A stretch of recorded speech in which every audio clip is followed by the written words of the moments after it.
1 Timóteo, capítulo 1, verso 15. Lembrando novamente que ainda nessa série de glorificação a Deus pelos 500 anos da Reforma Protestante, as ministrações não serão expositivas. Diz o seguinte, a Santa Palavra de Deus: fiel é a palavra e digna de toda aceitação, que Cristo Jesus veio ao mundo para salvar os pecadores, dos quais eu sou o principal. Eu peço que os irmãos voltem um pouco nas suas Bíblias para Filipenses, capítulo 4. Algumas páginas atrás. Filipenses, capítulo 4, verso 8. Que diz o seguinte: finalmente, irmãos, tudo que é verdadeiro, tudo que é respeitável, tudo que é justo, tudo que é puro, tudo que é amável, tudo que é de boa fama, se alguma virtude há e se algum louvor existe, seja isto que ocupe o vosso pensamento. O que também aprendestes e recebestes e ouvistes e vistes em mim, isso praticai, e o Deus de paz será convosco. Ainda mais um texto agora no próximo livro, Colossenses, capítulo 3. Colossenses 3, verso 12. Diz o seguinte: revesti-vos, pois, como eleitos de Deus, santos e amados, de ternos afetos de misericórdia, de bondade, de humildade, de mansidão, de longanimidade. Suportai-vos uns aos outros, perdoai-vos mutuamente, caso alguém tenha motivo de queixa contra outrem. Assim como o Senhor vos perdoou, assim também perdoai vós.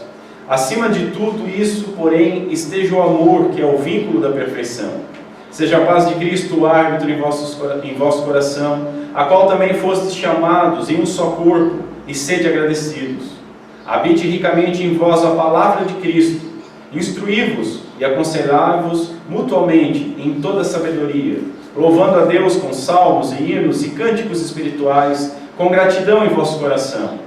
E tudo o que fizerdes, seja em palavra, seja em ação, fazei-o em nome do Senhor Jesus, dando por Ele graças a Deus Pai. Vamos orar mais uma vez. Senhor Deus, nosso Pai, nós pedimos Tua graça, Tua misericórdia, pedimos a iluminação do Teu Santo Espírito nesta manhã. Nos ajuda, Senhor, a compreender um pouco mais da Tua Palavra, da história da Tua Igreja, de tudo aquilo que Tu tens feito. Que Teu Santo Espírito possa nos ajudar a vivermos aquilo que nós dizemos crer, que não sejamos só sinos que batem e fazem muito barulho, mas que são vazios por dentro. Nos ajuda, Senhor. Tem misericórdia de mim ao expor essas palavras. Tem misericórdia daqueles que foram ouvir, e que Teu nome possa ser glorificado em nosso meio. É o que nós te pedimos em nome de Cristo Jesus. Amém. Senhores, durante as últimas 6 semanas, nós temos meditado num corpo de doutrina, aquele corpo basilar, elementar, fundamental da Reforma Protestante, que são os 5 pontos das doutrinas da graça e os 5 solas: corrupção total, eleição incondicional, expiação definida, graça irresistível, preservação dos santos, somente a Escritura, somente Cristo, somente a graça, somente a fé e somente a Deus a glória. Nós devemos observar 2 coisas preliminares antes de avançarmos para qualquer ponto. Primeira, ninguém pode se considerar um reformado sem subscrever a estas doutrinas. Não há como você se enquadrar como um cristão herdeiro da Reforma Protestante se você não subscrever integralmente a esses pontos. Como eu já falei para os irmãos, eu já vi em alguns lugares pessoas relativizando alguns pontos. É uma engrenagem perfeita. Se você tirar qualquer dente dessa engrenagem, ela já vai patinar. Segunda consideração preliminar: Estas doutrinas, embora primordiais, elas não conseguem exaurir o sentido de ser um reformado. Dito de outro modo, não há uma pessoa que possa se dizer herdeira da reforma protestante que não subscreva essas doutrinas, mas somente conhecer essas doutrinas, somente aceitá-las racionalmente, somente saber citá-las de cor, não faz de ninguém um cristão reformado. Você pode saber isso tudo na mente, mas se não desceu para o coração, e isso não influencia na sua vida prática, você é somente um estudioso ou um conhecedor de alguma curiosidade sobre a história da igreja. Voltando ao meu ponto principal, nós estudamos essas 6 semanas e nós confrontamos, em alguns momentos brutalmente, ensinos divergentes. E nós não somente confrontamos esses ensinos divergentes, como nós conferimos pelas Escrituras e demos razão daquilo que nós cremos. Mas aí eu pergunto, tá, e agora? Bem, termos este corpo de doutrina para nos diferenciar dessa Babilônia gospel que nós vemos, mas não termos de fato a nossa teologia, de fato, aquilo que nós cremos de fato, a nossa liturgia, a nossa adoração, aquilo que nós fazemos para o Senhor no nosso culto público, e principalmente a nossa prática, a nossa vida espiritual, realmente moldados por essas doutrinas, nos faz terríveis hipócritas. Nos coloca numa situação pior do que um sino que é vazio e só faz barulho, mas nos coloca numa posição de hipocrisia.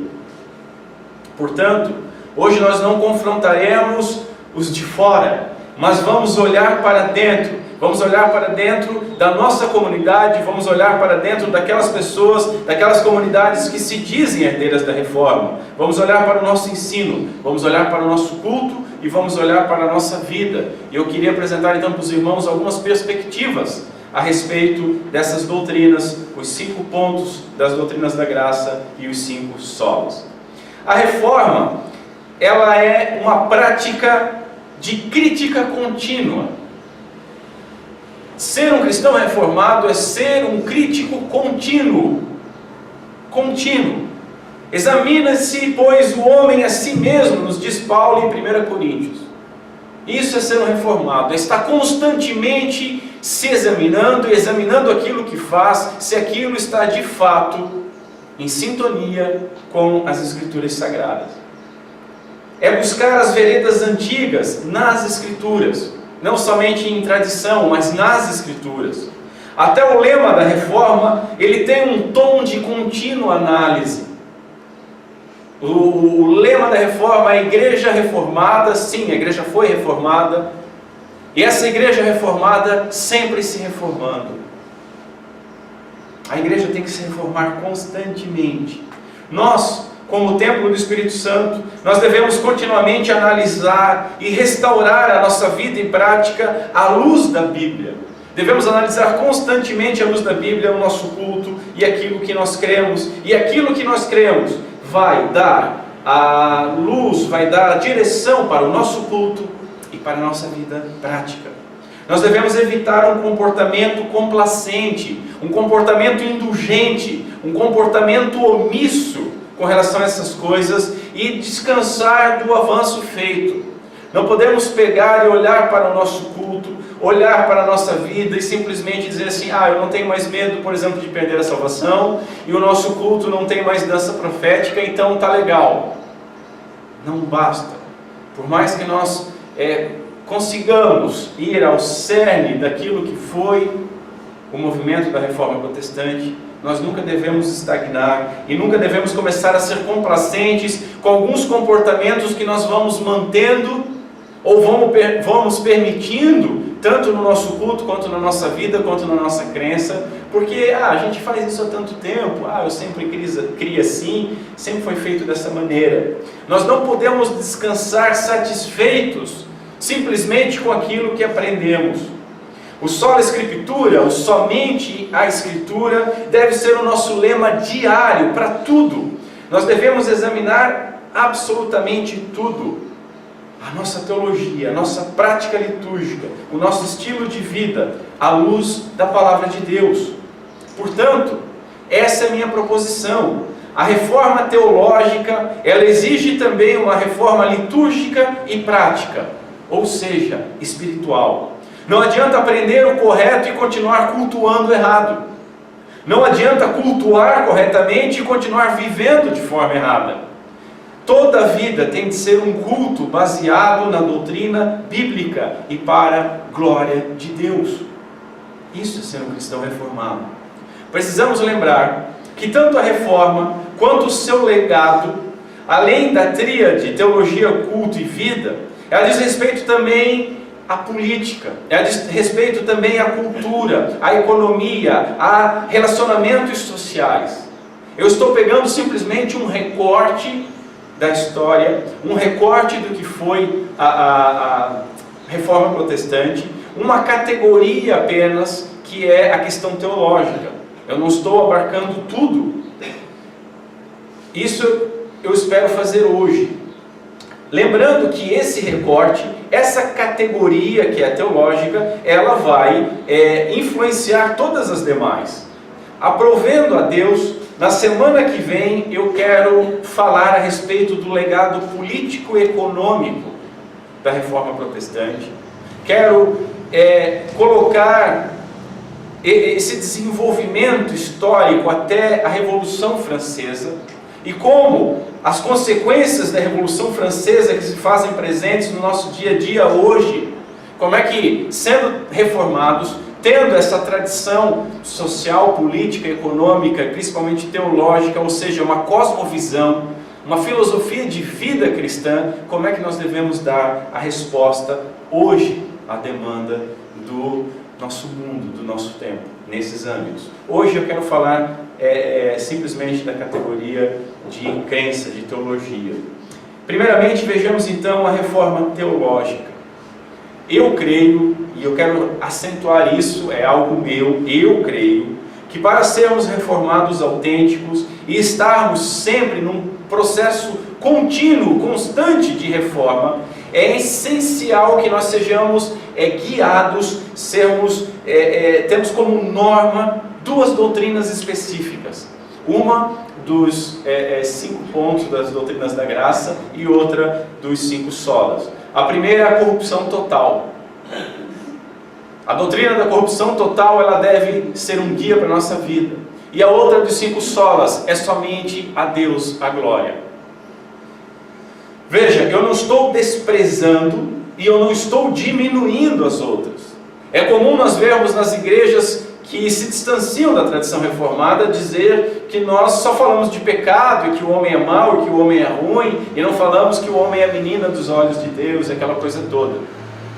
Não estamos desprezando as outras coisas, mas a força, o entendimento, a necessidade de somente Cristo, somente a graça, da expiação definida, da eleição, da preservação, elas são extraídas de um correto entendimento dessas duas doutrinas que eu falei. Certo é que são as duas doutrinas mais difíceis para nós. Como eu falei para os irmãos enquanto eu estava expondo tanto a corrupção total, quanto a expiação definida, que muitas pessoas dizem, isso é terrível, Cristo morreu só pelos eleitos, não podemos crer em algo assim. A doutrina mais difícil não é essa, a doutrina mais difícil é a corrupção total. É o homem deixar de ser orgulhoso e entender que ele estava morto em delitos e pecados. E que ele não pode fazer absolutamente nada para ir a Deus. E que ele não pode fazer absolutamente nada agradável a Deus. O homem natural, ele não aceita a sua condição. Mas além de não aceitar a sua condição, ele ainda busca dividir a glória de Deus. Ele vai e quebra o princípio do soli deo glória. Assim, a corrupção radical e o soli deo glória, somente Deus a glória, acabam dando um sentido e acabam emoldurando as demais doutrinas, sendo uma cerca, uma moldura para as demais doutrinas. Vamos ver. Observe, iniciando pelo entendimento correto da corrupção total, nós entendemos que o homem necessita de um Redentor. solos Christus. Esse Redentor, ele deve amar e escolher a pessoa. Expiação incondicional. Por esse homem não ter mérito algum e a seleção então ser incondicional, tanto essa escolha como a justificação precisa ser pela graça, sola gratia. Ele precisa então de uma oferta que o salve realmente e que o salve totalmente, que é a expiação definida. Essa graça, ela precisa vencer a sua condição de morte, a sua condição corrupta, que é a graça eficaz. E ela precisa também conceder a fé a qual ele se aproxima dessa graça, que é o sola fide. Precisa ainda que este Redentor o santifique e o preserve, que é a preservação dos santos. E aonde nós encontramos isso? A Bíblia nos revela. O sola Escritura. É somente na Escritura que nós compreendemos e extraímos esse ensino, onde aprendemos que tudo que ocorre, ocorre para a glória de Deus, que é o só lhe deu glória. Os irmãos viram que eu coloquei as 10 interligadas, e você não pode retirar nenhuma delas. Se você retirar, essa engrenagem, como eu disse no início, não vai caminhar. Essa questão teológica ela é de suma importância. Vamos analisar o seguinte: após a Reforma Protestante, houve a Reforma Católica, ou como é chamada a Contra-Reforma, que foi no Concílio de Trento. Essa reforma do catolicismo concentrou-se em rever os excessos práticos e os excessos morais da Igreja Católica, mas não a teologia deles, não a teologia que gerava esses excessos. Esse é que é o grande ponto. Eles foram e tentaram ajustar a Igreja Católica para o seu tempo, atacando os sintomas e não a causa da doença. Isso é semelhante ao que Cristo afirma a respeito daquele dilema entre o exterior do homem e o interior do homem. E ele deu vários exemplos, seja do copo que pode estar limpo exteriormente e dentro está cheio de imundície, seja da sepultura que pode estar ornada por fora, bonita, mas por dentro só tem morte, corrupção. Seja o coração do homem. Para fora, o homem pode estar bonitinho, o homem fica preocupado com o que vai ingerir ou não vai ingerir, achando que isso vai corromper, mas Cristo nos ensina que é de dentro, é o que sai do coração, é do interior, e é isso que contamina o homem. E realmente eu fico triste em ver a semelhança disso, dessa contra-reforma católica e desses ensinos de Cristo Jesus, com as igrejas que vendem uma salvação que vem de fora para dentro. Veja, eu disse para os irmãos que o Evangelho está totalmente fora de nós. É aquilo que Deus fez por nós, não é nada que nós fizemos. Mas esse Evangelho, ele é colocado dentro de nós quando nós somos regenerados e nos é dado o dom da fé e concedido o arrependimento. E dentro de nós, aqueles que estão em Cristo Jesus, somos então habitados pelo Espírito Santo de Deus, que começa uma obra interior, que aos poucos vai indo para fora, e aos poucos vai sendo vista exteriormente pelas demais pessoas. Agora, normalmente, a maioria das igrejas vendem uma salvação que é de fora para dentro. Eles começam não mudando a estrutura, mas mudando o telhado. Eles começam cortando algumas coisas que para eles são pecaminosas. Eles reformam o exterior, eles reformam o sepulcro, mas dentro a pessoa continua morta. Veja bem, meus irmãos, o diabo ele não está preocupado se você usa saia curta ou saia comprida, se você usa saia ou você usa calça, se você usa maquiagem ou não, se você canta só os salmos, se você faz ou não danças proféticas, se você bebe demais ou se você fuma demais, se você ouve música secular ou só ouve sermões e hinos o dia inteiro. Ele não está preocupado com isso, de maneira alguma. Ele só precisa fazer você crer que você é bom, que você merece algo, que você não é totalmente corrupto, totalmente corrompido, que você é autossuficiente, como Adão e Eva se sentiram no Éden, desobedecendo a Deus. Ele só precisa, a partir disso, fazer você desejar um quinhão, uma pequena parte da glória de Deus, como se fosse sua por direito. E pronto, a obra dele está completa. Você pode estar dentro de um sistema religioso, mas aquelas duas doutrinas que eu disse que vão ser uma cerca, que vão ser a moldura, você está quebrando elas. E todo o resto fica corrompido também. Todo o resto fica meio sem sentido. Todo o resto fica relativizado. O cristianismo verdadeiro, ele faz o caminho inverso. Ele muda o interior. E não é o homem que faz isso.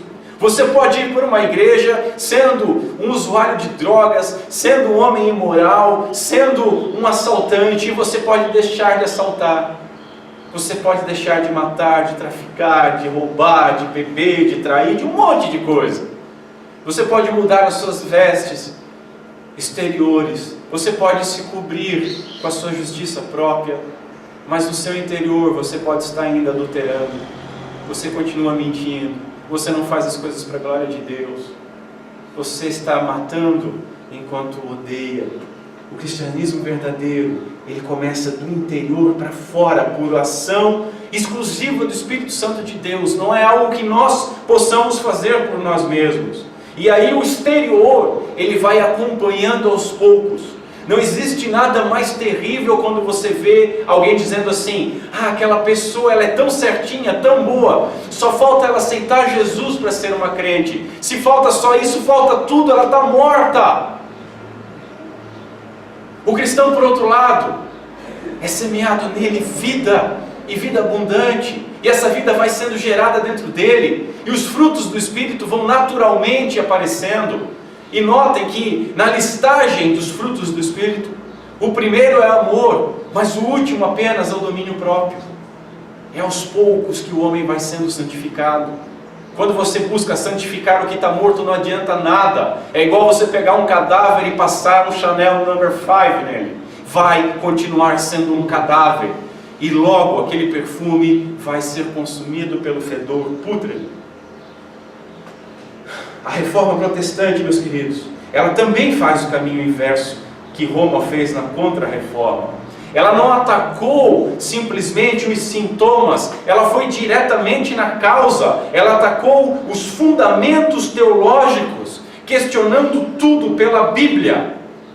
E daí, a partir da Bíblia, o reformar o todo, reformar a fé, o que se crê a respeito da Bíblia, reformar a liturgia, o que se faz conforme a Bíblia manda, reformar a moralidade, como é que eu vou viver como um cristão, reformar a política, como é que as relações políticas devem serem feitas conforme as Escrituras, a economia, como é que eu devo me portar no mercado de trabalho com as minhas finanças, conforme a Escritura. E também nas obras sociais, conforme as Escrituras.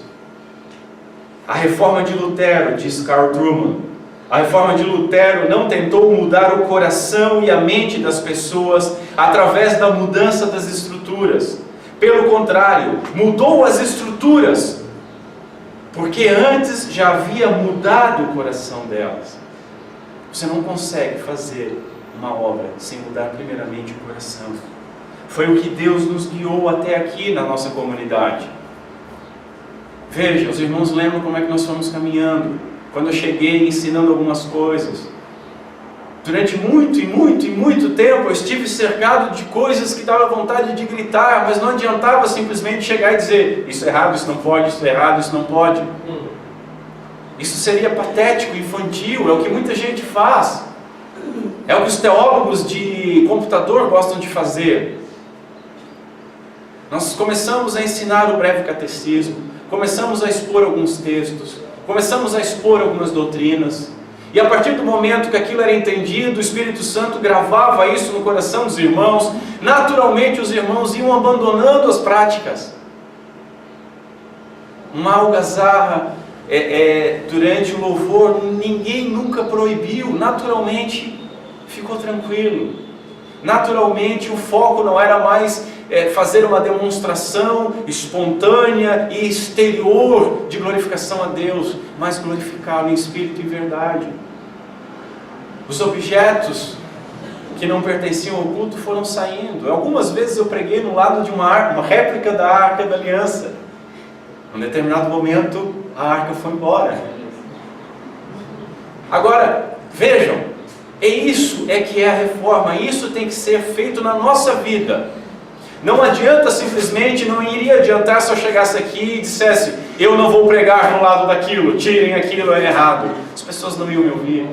Não adianta eu chegar aqui para os irmãos, ou qualquer pastor, ou qualquer ensino da reforma, e você olhar simplesmente e dizer assim: ó, agora é assim, assim, assim, assado, pronto. Não, nós fomos entendendo. E por entender a doutrina, nós começamos a mudar a prática litúrgica. E por mudar a doutrina e a prática litúrgica, nós começamos a mudar a nossa vida.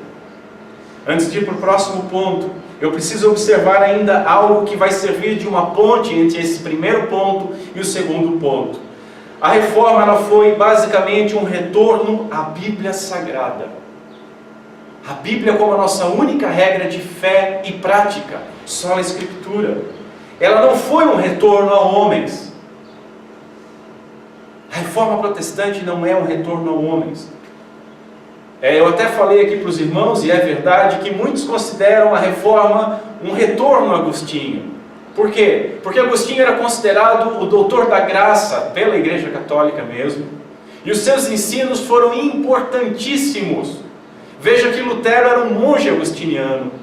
Veja que Calvino, somente nas Institutas, faz mais de 400 referências a Agostinho. Só que ele não bate 400 palmas para Agostinho. No que Agostinho errou, ele contrapõe, ele refuta. Nós temos que entender o seguinte: pau que bate em Chico, bate em Francisco. Se nós vamos entender a doutrina da depravação total, da corrupção total do homem, nós temos que entender que essa doutrina atinge também os reformadores. Eles foram pessoas extraordinárias, mas nós não podemos nem dizer que foram grandes homens. Eles foram homens pecadores como nós somos, usados por um grande Deus, por um poderoso Deus. Todos eles eram pecadores como nós somos. Eles não são, de maneira alguma, os únicos intérpretes autorizados das Escrituras Sagradas. Isso é puro romanismo. A Igreja Católica Romana dizia que somente o colegiado, somente o clero poderia interpretar a Bíblia, porque o povo era ignorante. O povo não ia conseguir ler e entender. E tem um pouco de verdade nisso, diga-se de passagem. Mas nós não cremos que existem algumas pessoas autorizadas a interpretar a Escritura e somente elas. O sacerdócio universal. E muito menos que os reformadores são essas pessoas autorizadas. Eu lembro que eu discuti já nem uma, nem duas vezes, e cheguei a perder até uma amizade por causa disso. Nós, olhando para um texto, debatendo a respeito daquele texto, tentando chegar a uma compreensão, e eu perguntava para o camarada: tá, mas como é que você compreende isso? Dentro de um contexto histórico-gramatical, dentro do grego, como é que você compreende? Olha, mas Calvino disse tal coisa. Tá, tudo bem. Que bom que Calvino disse tal coisa, mas o que você entende? O que os outros 500 anos de reforma, de homens que se debruçaram sobre esse texto, e o que 2000 anos de história de teologia dizem a respeito desse texto? Não, mas veja, Calvino disse o seguinte. Eu pensei: meu Deus, o que eu faço? Aí eu peguei o comentário de Calvino que eu já sabia. Tá, quer falar só dele? Vamos abrir. E abri, e o comentário contradizia o que a pessoa estava afirmando.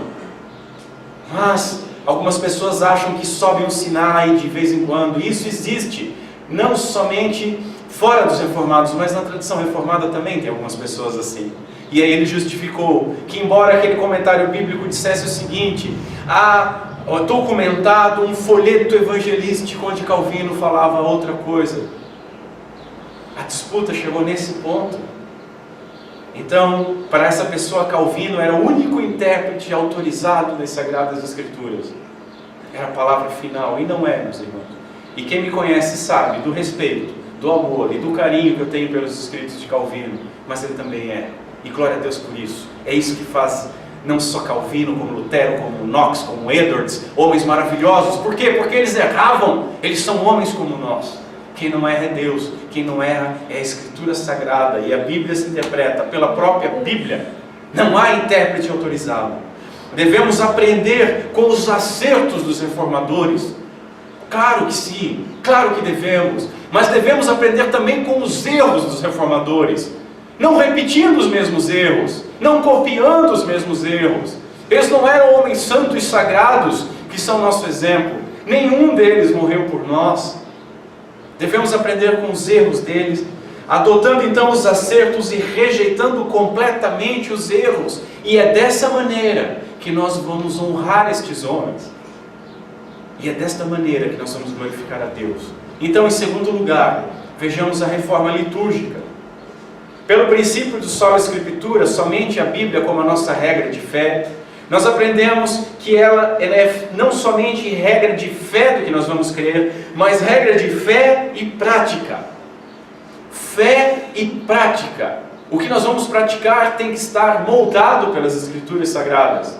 Nós não temos autorização para fazer nada a partir do nosso desejo, da nossa vontade, do nosso entendimento. É bom notar que Deus deu algumas leis cerimoniais no Antigo Testamento. Ele mesmo deu essas leis. E essas leis são abolidas quando aquilo que elas estavam representando se esvaneceu. Quando nós não tínhamos mais sombra, mas tínhamos Cristo Jesus. Essas leis são proibidas. Hebreus nos proíbe, nos restringe a fazer aquelas práticas. Se aquilo que o próprio Deus exigiu em algum momento, agora não é mais lícito, e Ele mesmo, e só Ele tem poder para abolir, como é que nós vamos pegar alguma coisa que nós criamos, que nós achamos que é bacana, que nós achamos que vai colocar um sorriso no rosto de Deus e fazer? Nós temos que olhar muito para Ananias e Safira, temos que olhar muito para Uzá, temos que olhar para esses exemplos bíblicos. Não podemos simplesmente achar, não, vamos fazer uma adoração espontânea e extravagante. Uzá fez, com a melhor das boas intenções. Fé e prática. Pela Escritura, pelo sola Escritura, nós aprendemos que somos radicalmente corruptos, de tal maneira que facilmente nós acrescentamos algo à fé, acrescentamos algo ao sola fide, somente a fé, e facilmente nós passamos a não confiar somente na graça, sola gratia, facilmente, e isso nos leva a acrescentar algumas coisas, ou a desprezar o poder do somente Cristo. Quando nós começamos a relativizar a eleição, expiação, preservação, e dessa maneira nós não damos glórias a Deus, só lhe deu glória. Novamente, está tudo interligado. O espírito do nosso tempo, ele grita por novidade. As pessoas querem coisas novas. As coisas rapidamente ficam velhas. As gerações estão passando muito rápido. Eu lembro que sou um pouco mais velho que alguns e um pouco mais novo que outros, e esses mais velhos que eu vou lembrar também, que algum tempo atrás as coisas duravam mais tempo, eram feitas para durar mais tempo. Músicas, filmes duravam mais tempo. Hoje é tudo descartável. É tudo muito rápido, tudo fica velho muito rápido. Você compra um celular hoje em janeiro, e em junho esse celular já não roda alguns programas. Você compra um computador em janeiro, em junho ele já não vai rodar alguns programas. Mas é muito rápido. Agora os aparelhos de televisão vão precisar de outros periféricos para funcionar. Normalmente nós vamos acompanhando o espírito de uma época.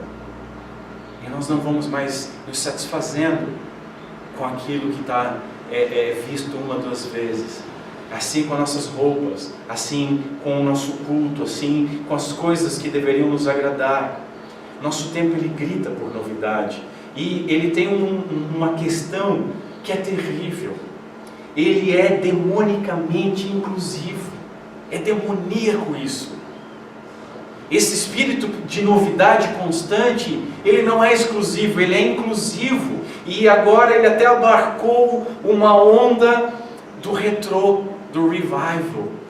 Hoje, no afã de ter novidade, você começa a pegar alguns elementos do passado e coloca junto, e isso é ser da moda, é ser legal, é ser bacana. Mas veja, em primeiro lugar, reformar não é fazer algo novo. Reformar uma igreja não é torná-la mais agradável ao nosso tempo. Reformar uma igreja não é torná-la moderna. Reformar uma igreja não é acrescentar alguma coisa que não tinha antes. É buscar as veredas antigas contidas nas Escrituras Sagradas e buscar nelas as respostas para as nossas demandas atuais. A Bíblia fala conosco hoje ainda. A Bíblia não é por uma época, ela é para todas as épocas. A palavra de Deus não cai, nenhuma vírgula da sua lei vai cair. Ok, eu já falei várias vezes, reformar não é renovar, tudo bem. Mas reformar também não é necessariamente retroceder. Nós devemos compreender essas coisas. E muito menos aglutinar na nossa prática, no nosso dia a dia, algo retrô, algo velho, para parecer cool, para parecer moderno, para parecer descolado. Olha, nós pegamos um púlpito todo de madeira agora, porque dá uma ideia de velho. Nós vamos botar umas rodas de carroça, porque dá uma ideia de sítio. Nós somos quase puritanos. Novamente é o exterior, e o interior não faz nada. Tem muita gente, meus irmãos, muita gente, que gostaria de acordar no século XVI, que suspira de saudade por uma época que não viveu. Ah, como eles queriam estar no século XVI. Só que eu garanto que nenhuma dessas pessoas gostaria de viver de fato naquela época. Nenhuma dessas pessoas gostaria de enterrar filho após filho porque morreu de disenteria. Nenhuma dessas pessoas gostaria de acordar de madrugada ainda e ir lavar roupa no rio, pisando sobre uma grama com geada. Nenhuma dessas pessoas gostaria de ter caçado o animal que vai comer, e se não caçar, não come. Vai comer só farinha. Farinha é essa que você plantou, a mandioca, que você moeu ela. As pessoas têm um romantismo com o passado, as vestes, os tempos, mas nenhuma delas gostaria de viver sem geladeira. Não é verdade? Senhores, vocês são pecadores, eu sou pecador, nós somos pecadores chamados pelo Evangelho, lavados pelo sangue do Cordeiro, assim como todos os pecadores de todas as épocas, e chamados para viver e proclamar a boa nova do Senhor, no século 21. Não adianta você ficar suspirando pelo século 16 ou 17, nós estamos no século 21. Ou será que Deus errou? Ou será que Ele errou com você? Você tem uma construção que era para ser do século 16 e Deus errou e te colocou aqui. Uma ideologia de época, né? Algumas pessoas acham que nasceram no corpo errado, você acha que nasceu na época errada, né? O nosso telhado às vezes é de vidro, é fácil tirar pedra. Será que Deus seria mais poderoso no século 16? Será que a igreja seria mais forte, teria mais poder de Deus no século XVI? Será que Deus seria mais poderoso no século I? Porque tem pessoas que não vão só à reforma, elas vão mais atrás. Geralmente em igrejas que não são da tradição reformada, o fetiche delas é a igreja primitiva. Temos que voltar para a igreja primitiva. A igreja primitiva. Então essas pessoas gostariam de acordar no século I, mas elas não gostariam de ir para o Coliseu serem comidas por leões. Elas não gostariam de serem empaladas e ser colocado fogo nelas e nos filhos delas para iluminar a cidade de Roma. Elas não gostariam de ser crucificadas. Elas não gostariam de ser apedrejadas. Elas não gostariam de estar numa comunidade que não tinha ainda um entendimento claro de todas as doutrinas, que era tão pecaminosa quanto nós somos. Ou vocês nunca leram o livro de Atos e nunca leram as cartas de Paulo, de Tiago, de João, de Hebreus?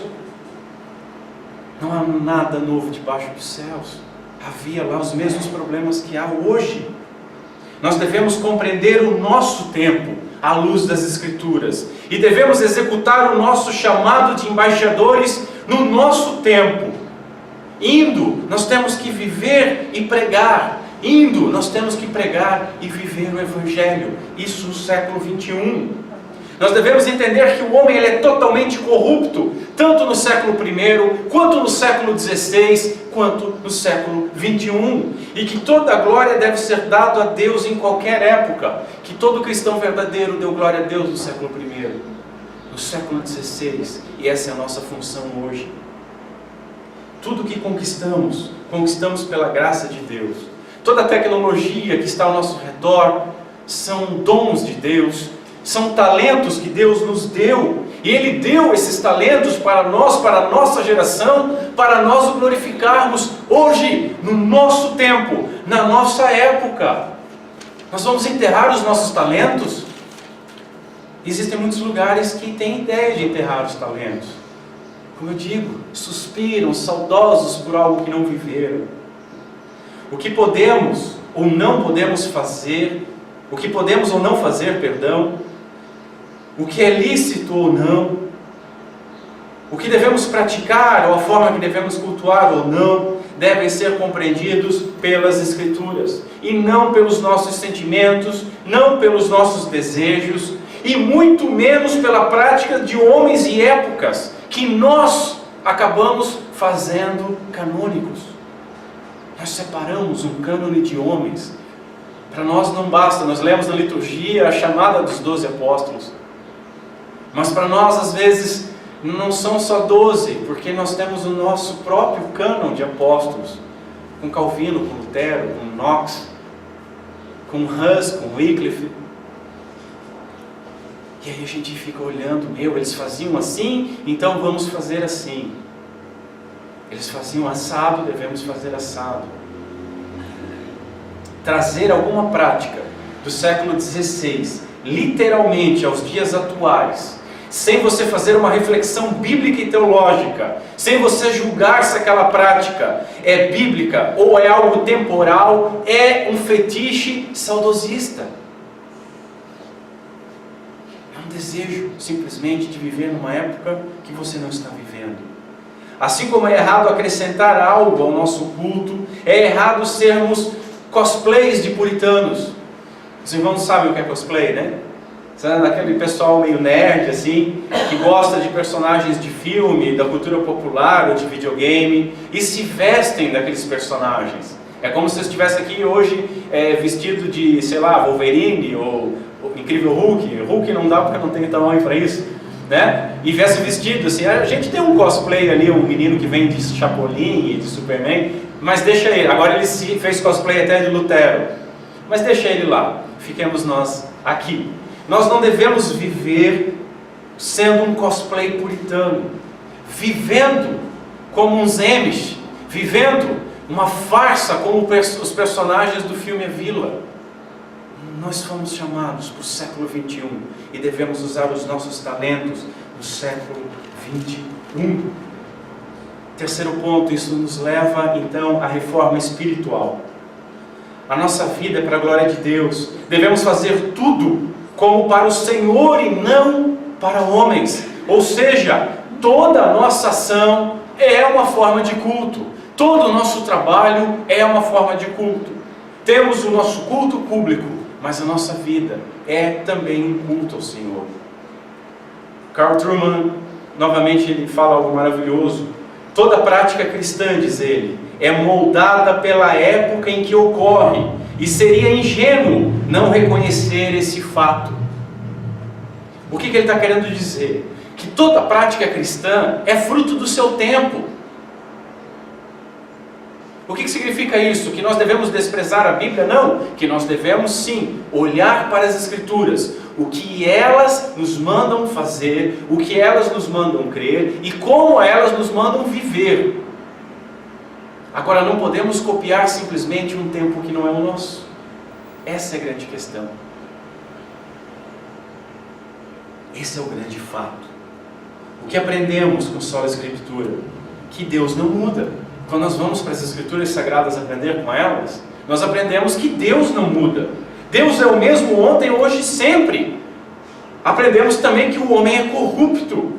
Aprendemos que Deus nos envia ao mundo para a sua glória, e que nós adoramos o mundo dividindo a glória de Deus, devido à nossa corrupção. Veja, em qualquer época, a nossa prática diária deve ser uma resposta bíblica. Uma resposta bíblica, com princípios bíblicos teológicos, a respectiva época, a respectiva cultura, a respectiva prática, ao espírito da sua época.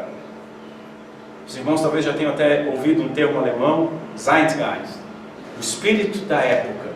Nós devemos viver na nossa época e dar a resposta bíblica para a nossa época.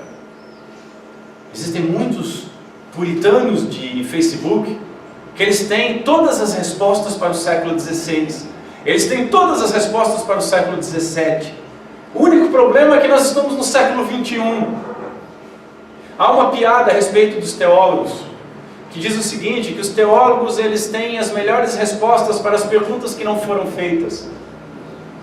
Nós, como cristãos reformados, nós temos que ter as respostas para a nossa época, para as demandas da nossa época. Não para aquilo que passou, não para aquilo que não existe mais, ou que nunca existiu, que é só um romantismo de coração. Devemos compreender e crer que Deus não muda, mas a cultura muda, a sociedade muda. Nós devemos compreender que desde o Éden, o homem é corrupto e orgulhoso, é mentiroso e assassino, é imoral, é sensual e é idólatra. Mas, em cada época, isso se mostra de uma maneira diferente. O princípio do erro é o mesmo. Mas nas épocas, cada época isso vai sendo atualizado. Cada época isso se demonstra de forma diferente. O cristão reformado, ele só conseguirá obedecer seu Deus se ele, em primeiro lugar, realmente conhecer quem é Deus. Conhecer o que Deus exige, conhecer o que Deus fez, conhecer o que Deus prometeu e conhecer o que Deus ordenou. Aonde nós aprendemos isso? Nas Escrituras. Isso é o reflexo dos 5 solas e dos 5 pontos da TULIP, das doutrinas da graça. Em segundo lugar, se ele tiver uma resposta bíblica, como listado acima, para a nossa época, extraído das Escrituras, para responder às demandas do seu tempo, ele tem que ter essa resposta atual. Essa resposta tem que ser relevante hoje, e não para o passado, não para séculos passados. Não adianta você tentar resolver um problema atual com uma resposta que resolveria o problema há 3, 4 gerações atrás. Como é que você vai responder, por exemplo, uma demanda a respeito de computador ou televisão, se não havia naquela época? Não havia nem energia elétrica. Você não pode buscar simplesmente na prática puritana, na prática dos reformadores.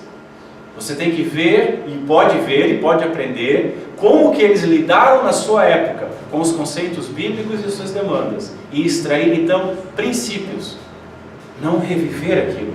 Terceiro lugar, para isso, o cristão hoje ele precisa entender que o que a mensagem de Deus significou no tempo bíblico da revelação, o que a mensagem significou quando ela foi escrita para os seus primeiros destinatários, para entender e julgar se os reformadores e cada geração após eles aplicou essa mensagem de maneira pura, respondendo aos dilemas do seu tempo. A Bíblia tem que significar o que ela significou naquela época. Quarto lugar, ele precisa entender o seu tempo, ele precisa entender as demandas da sua época, ele precisa ler, ele precisa estar antenado com as coisas que acontecem. Ele não tem que se isolar numa caverna, ele não tem que virar as costas para o mundo virando um ermitão, ele não tem que copiar as práticas do mundo, ele não tem que amar o mundo nem a sua própria vida, mas ele está no mundo, e ele tem que lembrar que Cristo Jesus não orou para nos tirar do mundo, mas para nos preservar no mundo. Em quinto lugar, para aí sim ele responder de maneira bíblica, aplicando os princípios bíblicos corretos ao seu tempo. Reafirmo, Deus não muda, a palavra não muda, os princípios não mudam. O que muda é a cultura da época. devemos ajustar a resposta bíblica para responder biblicamente à corrupção que é geral, mas é mutante. Vou dar um exemplo. Quando impera o saudosismo da época em que não viveu, o crente ele fica muito aquém dos reformadores. Vamos analisar a época da Reforma. Nós temos lá a figura de Gutenberg, e ele cria a imprensa tipográfica, por meio de tipos. Antes era tudo com copistas, agora nós temos a imprensa, podemos imprimir livros. E foi impresso não apenas as Bíblias e as traduções das Bíblias para os vernáculos de cada população, mas os escritos, os livros, os tratados, os sermões dos reformadores ganharam o mundo. Isso não significa substituir a pregação por um filme, por exemplo. Vamos usar a tecnologia. Domingo que vem eu não vou ficar expondo essas escrituras. Nós vamos passar um filme motivacional e vai ser muito bacana. Mas nós devemos, além da pregação, usar os recursos que nós temos de maneira bíblica. Ou vamos copiar, por exemplo, os puritanos e vamos pregar sem microfone.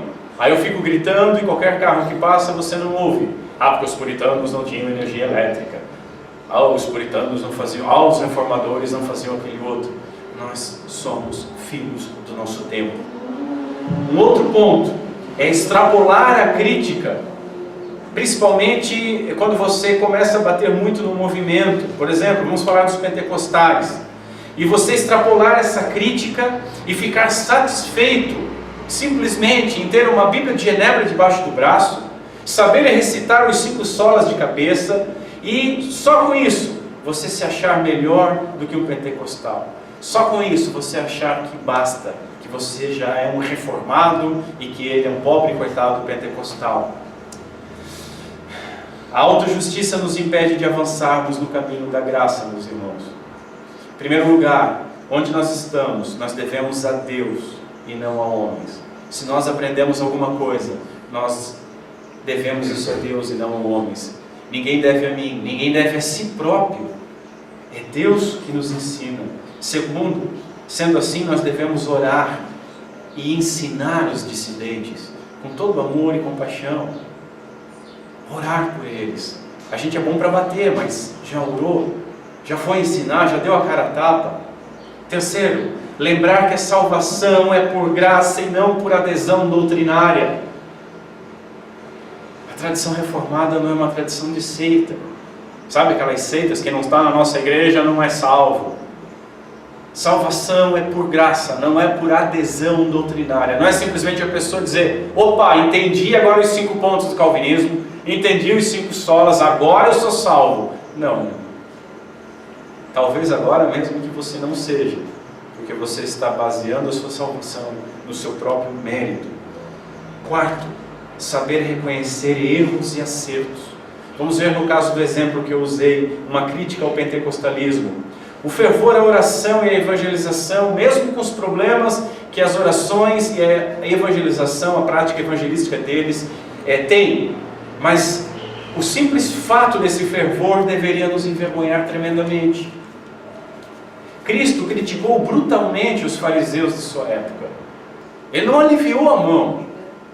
Todavia, ele disse no Sermão do Monte que se a nossa justiça não fosse maior do que a dos fariseus, de modo algum entraríamos no reino. Nós teríamos alguma coisa a aprender com eles. E é muito fácil nós acharmos que somos melhor que um grupo e não aprender com as coisas que Deus tem feito naquele grupo. Portanto, chiliques contra uma prática errada não justifica uma prática certa que é feita sem entendimento. Ainda que certos, tudo deve ser feito com entendimento.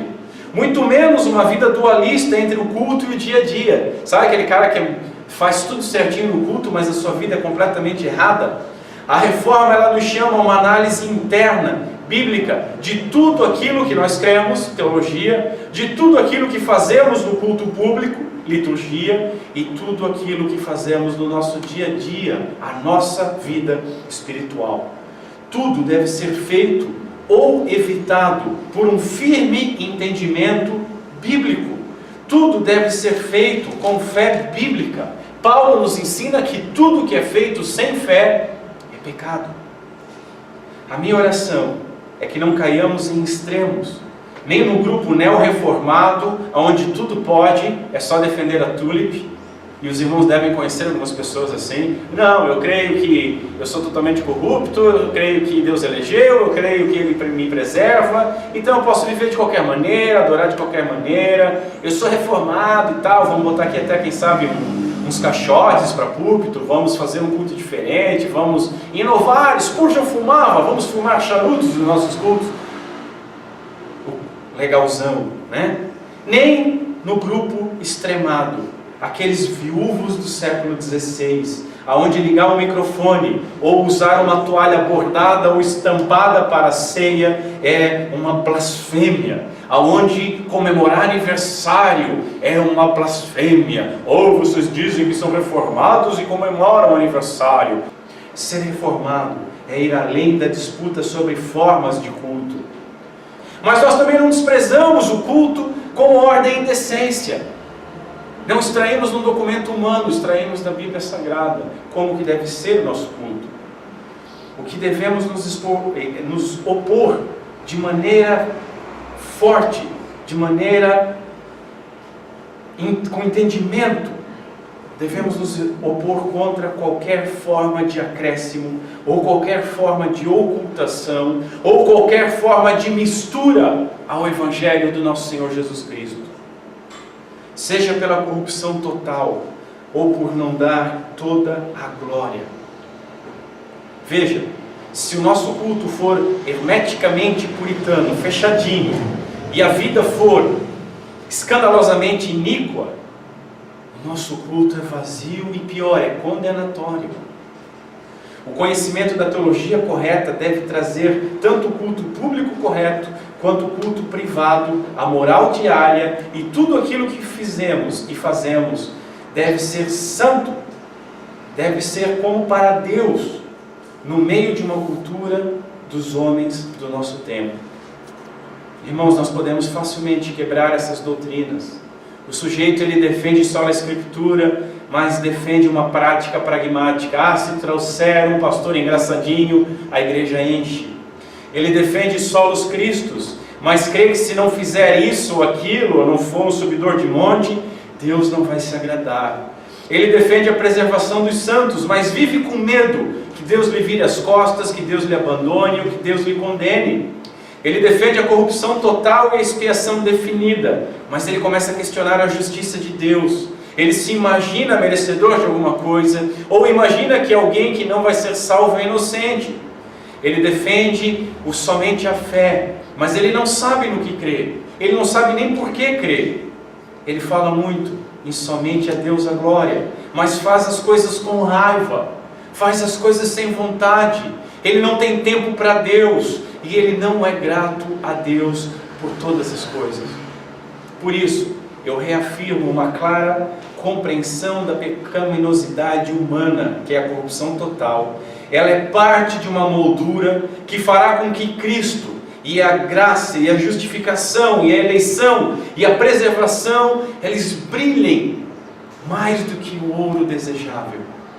Essa moldura, ela se completa com um motivo, com a razão dessas bênçãos que eu listei: Cristo, a graça, a justificação, a eleição, a preservação. Essas bênçãos, elas nos alcançam.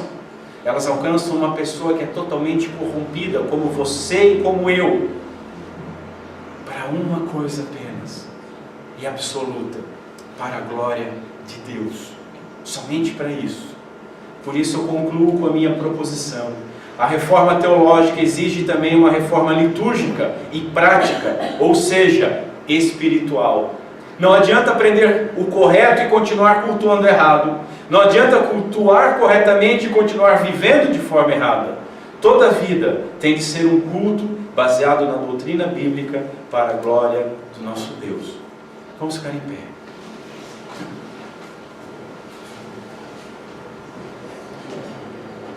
Senhor Deus, nosso Pai, nosso principal motivo de fazer essa série, celebrando os 500 anos da Reforma, não é para glorificar a homens, não é para glorificar um dia, mas é para glorificar a Ti. Muito obrigado, Senhor, por levantar homens e mulheres deram a vida, que tiveram ousadia de alinhar a igreja com as veredas antigas. Senhor, nós vemos as viúvas do século XVI até nos xingando, porque nós celebramos o dia da reforma como se fosse um dia especial. Não, especial és tu, Senhor. Por outro lado, vemos pessoas dizendo que não tem nada a ver com a reforma. Sim, eles não têm nada a ver com a reforma. A igreja deve ter começado na rua Azusa. Eles não sabem nem de onde vieram, nem por que vieram. Outros nos acusam de idolatrar homens. Que homens que vamos idolatrar? Só há um homem, totalmente Deus, que é digno de toda honra e toda glória, Cristo Jesus, o nosso Salvador. Todos os outros homens e mulheres que foram usados por esse grande Deus para nos abençoar, eram tão pecadores como nós somos. Senhor, que nesse aniversário, nessa data marcante, nessa celebração, nós possamos compreender e de fato viver esses princípios da reforma. Dá-nos, Senhor, principalmente uma compreensão plena da corrupção total do homem, que nós não merecíamos nada e que tudo é feito para a glória do Teu santo nome. Desde a vinda de Cristo, o Teu melhor entregue a pecadores como nós, a Sua graça, a Sua fé, a Sua justificação, a Sua preservação, a santificação e a glorificação. Senhor, nós glorificamos o Teu santo nome. Nos ajuda, Senhor, a não sermos simplesmente sinos, barulhentos, mas vazios, sem vida. Nos ajuda a modelar toda a nossa vida pela Tua palavra. Nos dá, Senhor, um desconforto constante, uma crítica constante, não aos de fora, mas a nós, a nossa comunidade, a nossa família, a nossa vida, ao nosso culto.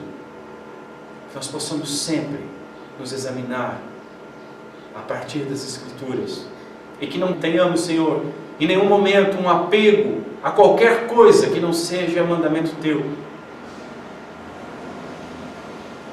Que não tentemos também reviver uma época que não vivemos, mas que hoje, aonde Tu nos colocaste, em pleno século XXI, possamos Te glorificar sobre todas as coisas.